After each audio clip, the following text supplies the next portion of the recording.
Welcome, everyone, to another episode of Just Saying Football with Jack and Sean. I'm your host, Sean Gannon, alongside my partner, Jack Nicholas. We're here to bring you news, notes, weekly updates, and game analysis of your favorite teams from around the league. If you don't have the chance, go check out our website, justsayingfootball.com. Follow us on Instagram at JustSaying, no G, WJS for article and video updates. And don't forget to check us out on Spotify at Just Saying Football.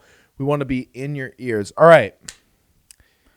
Super Bowl week is officially here. It is the game that we've all been waiting for. It is always bittersweet because a champion is crowned, but it also means the end of the season. Yeah, Super Bowl 57, man. Can you believe we're at this point? It's two teams that, we kind of weren't expecting. Like last week, we kind of picked against these teams in the situations, and here they are. They've had 2 weeks to prepare, and going through it, it's been kind of crazy. The two of us off camera trying to get really down to the root of like who can win this game because both these teams are just stacked. Yeah, we have the Kansas City Chiefs facing off against the Eagles. The Eagles are the home team in this one as they face off in Arizona. They're also the favorites in this one by -1.5. Over under here of 50.5. Definitely hit that over in this one. I think that's a comfortable one.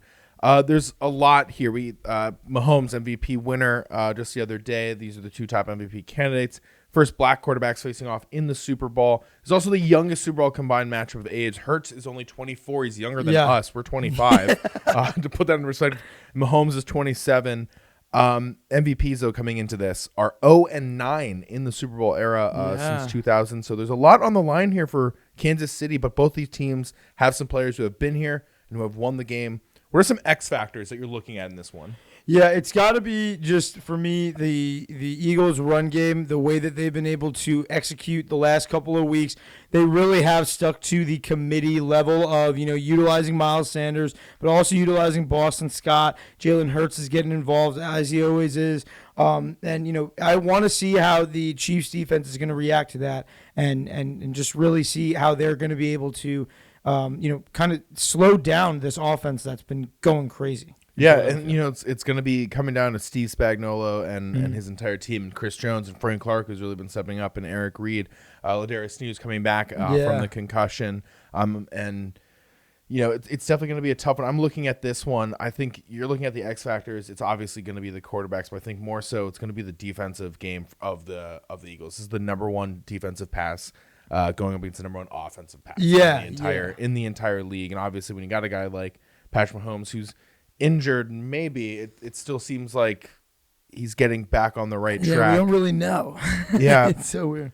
Man, I'm looking at that. I think that the Eagles defense, Darius Slay, these guys are really going to need to step up and be ready because there's no Tyreek Hill necessarily.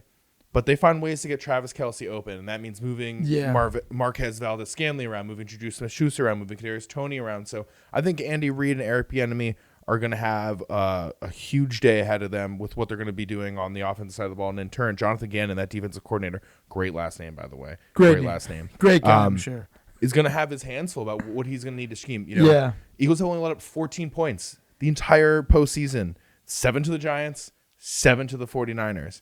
So Chiefs most likely will score more than 14 points unless it's a repeat of Tampa Bay, which is probably the recipe in the game film I imagine they're watching for coming into this one. Definitely the game plan, with Spagnuolo, like you said, for the Chiefs, it's about pass rush for Hurts, but really the way the Eagles defense, we've been talking about it all season, is able to really disrupt a quarterback. It definitely falls into that same philosophy of as long as you disrupt Mahomes, you make him uncomfortable, you take his weapons away with a good secondary and a good pass rush, it really can make the Chiefs struggle.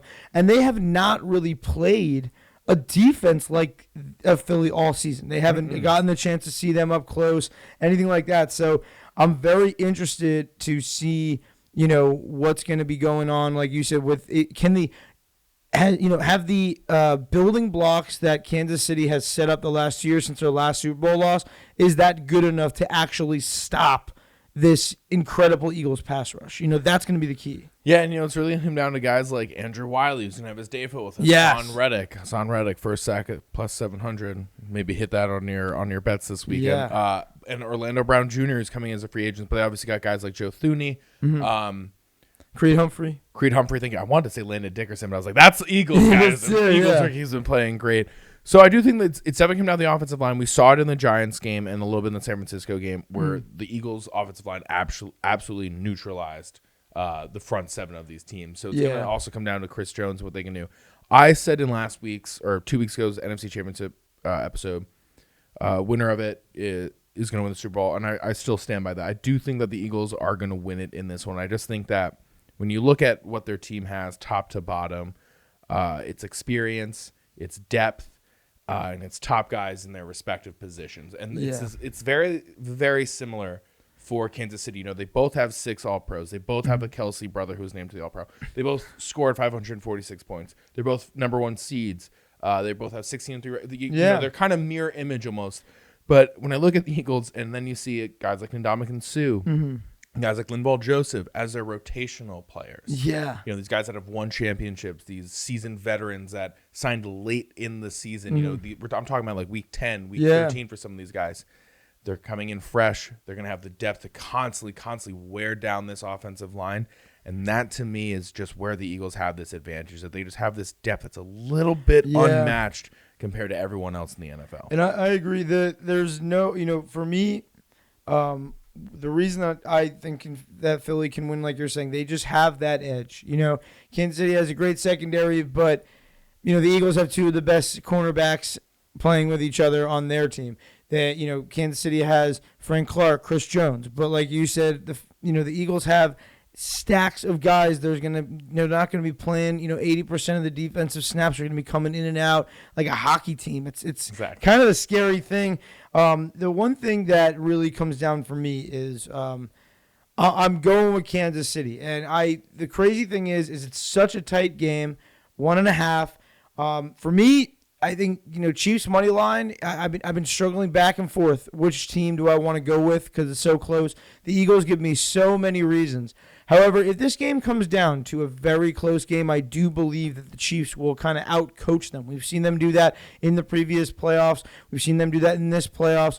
We really want to see, you know, kind of what Mahomes get redemption for his last Super Bowl loss. You know, and his first Super Bowl loss, he was going up against San Francisco. His win, he went up against San Francisco, and he had a great comeback. And now I think that's kind of what he's going to need to do now. I don't think they're going to be able to get ahead of Philly, but they definitely can. He's got 4 comebacks on the season. He's played against Philly before, but he had a 5-touchdown performance. 3 of those went to Tyreek Hill. So when you take Tyreek Hill out of it, he really didn't have the best game against Philly. Yeah. And Philly's gotten better since then. So it's kind of a crazy thing for me, but I do believe that Kansas City has been here before. They understand it. This is a huge step for the Eagles.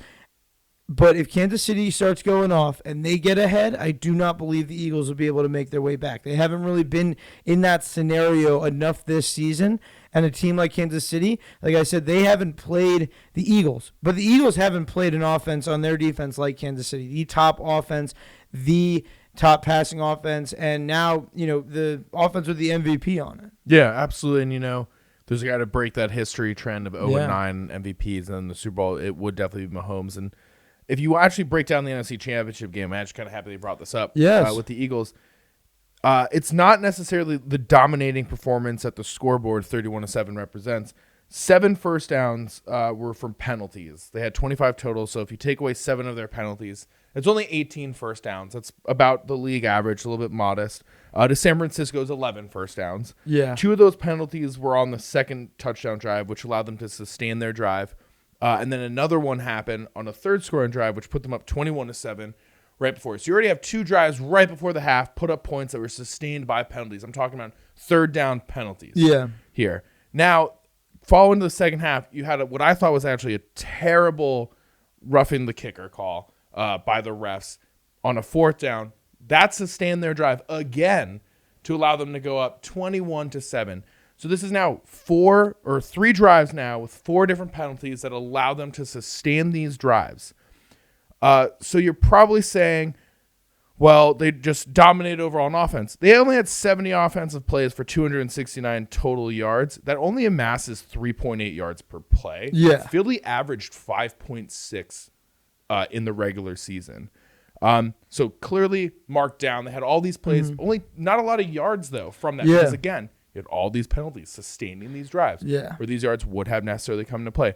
San Francisco ran 45 plays, almost, a little bit above half of theirs for 164 total yards. That's 3.6 yards per play. And they didn't have a quarterback. Exactly. Just to like put this in a perspective of how this game was going down. You're also probably saying they dominated the run game. Yeah. Right? Not necessarily. Again, the scoreboard said 31-7. They did have some crucial rundown running moments. That's absolutely true. But on 44 of their plays, which were run yards, it's 148 yards. That's 3.4 yards per carry. The league average in 2022 was 5.1 yards. Yeah. That's a full, almost 2 yards down from the league average. So the whole point of this is that if you take away all these crucial penalties, that's about 21 points off the board. All of a sudden, you're looking at this game and it's 10-7. I'm not saying that they wouldn't have scored necessarily in these drives, take away these penalties. I'm not saying that they would have lost this game at all. Yeah. But if you really break down the Eagles NFC Championship game, you really look at the little bit of numbers that they had, it wasn't a great game for their offense overall. They just kind of had things that worked out for them in the right moments. Yeah. And ultimately just buried the 49ers. And the very first play of the very first touchdown, the catch by Devontae Smith upon further review. And look, Devontae Smith, get up, call the play. He knew, and that's heads up football, by the way. That's just great football. High IQ, yeah. But, that's, again, I'm not saying take that off the board, but a lot happened in that game that went into Philly's favor. It's now the Super Bowl. It's a very different game. It's a very different team. Every eye is on these, you now. And these little minor things like this, not averaging a lot of yards per play. Yeah. Sustaining drives due to penalties. Again, this is about 4 drives sustained through penalties. You got it. So now it's a different ball game, and they've been here. Some of their players have been there. Fletcher Cox, and Lane Johnson. These guys have been there, but it's just, yeah, so it's going to be different. I know it's more like, if they were caught up in a situation where San Francisco were to have come out ahead, they really would have been in trouble last week.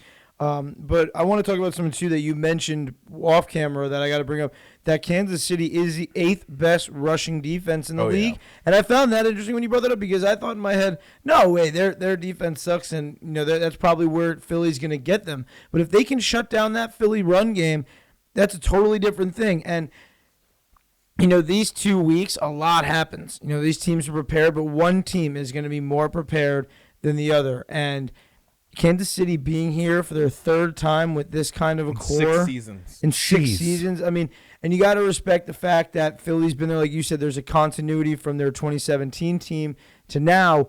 But when you really look at it, Andy Reid has beaten the Eagles when he's played them. Different seasons, different teams, but Andy Reid is not going to be intimidated by this situation. And I always say, good coaching always kind of prevails. The one thing for me is Kansas City is going to need to get their run game going. But Isaiah Pacheco, let's talk about, the fact that this kid now, 7th round pick, is the anchor for the Kansas City Chiefs going to the Super Bowl. I know you've been huge on him all season. Yeah, and, I think he's going to be a huge factor in this one. I would say put him in on any bet that you have. Speaking of bets, I got a few people out there before we conclude this episode and what is the conclusion of this 2022-2023 season. My first one, just off the bat, Dallas Goedert, anytime touchdown, plus 185 on DraftKings. It's there. It's an option. Everyone wants to talk about Travis Kelce, and he's probably going to get one, but why not show love to all the tight ends in the league? I love that. Dallas has been super hot in the playoffs too. Yep. I'm gonna go and say, high scoring game. Another one that I love is AJ Brown, anytime touchdown. I feel like it's the same opposite reason. He hasn't gotten enough love from me in this playoffs. I think that him coming to this team, him and Jalen Hurts, their relationship, him having that touchdown, plus 145 on FanDuel. I think he's due for one. I love that. All right, another Chiefs guy, similar to Isaiah Pacheco, but not, because he's Jerick McKinnon, plus 25 plus rush yards, plus 105 on DraftKings. It's a low bet. It's comfortable though. I really do think they're gonna be using Pacheco. They're gonna be using McKinnon. You'll probably even see a little bit of CEH now that he's back from IR. So I think the 25 rush yards is comfortable, because I think everyone's going to be seeing a lot of looks. I like that. And I'm going to go with Travis Kelce over 6.5 catches. It's positive. I think that, his line right now is 79.5 yards. We'll get into those kind of props, but I think the 6.5 catches, no matter what, we were talking about the pass rush of the Eagles. Mahomes going to have to look for his favorite weapon all day. 7 catches is nothing. We saw him get like 14 a couple weeks ago. So that's one that I love.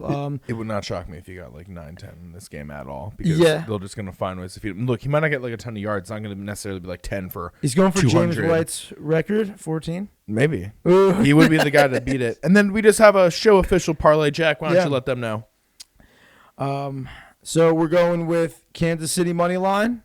Devonta Smith, anytime touchdown. MVS, anytime touchdown. I got that right, Chauncey? You got that right. On DraftKings, I would come out to a plus 1,500, which isn't bad. On FanDuel is plus 1939. I'd go to FanDuel if I were you. And the only reason I'd say the Chiefs money line, again, it's still going to be a close game. Yeah. And you picked the Eagles, but I picked the Eagles. If there's a quarterback to break the trend of winning MVPs and then not winning Super Bowls, you talk about your Bradys, talk about your Mannings, your Rodgers, etc. It's this guy. Look, in the last 6 seasons, Mahomes has been to the Super Bowl 3 times. You got to put him in that category. So if there's someone to break that and you got some money to spend, Chiefs money line, not a bad one at all. Yeah. What about I have a couple of round off lightnings ones. What about the coin toss for you? Oh, tails. Tails never fails, baby. I'm going heads, even though I don't want to fail.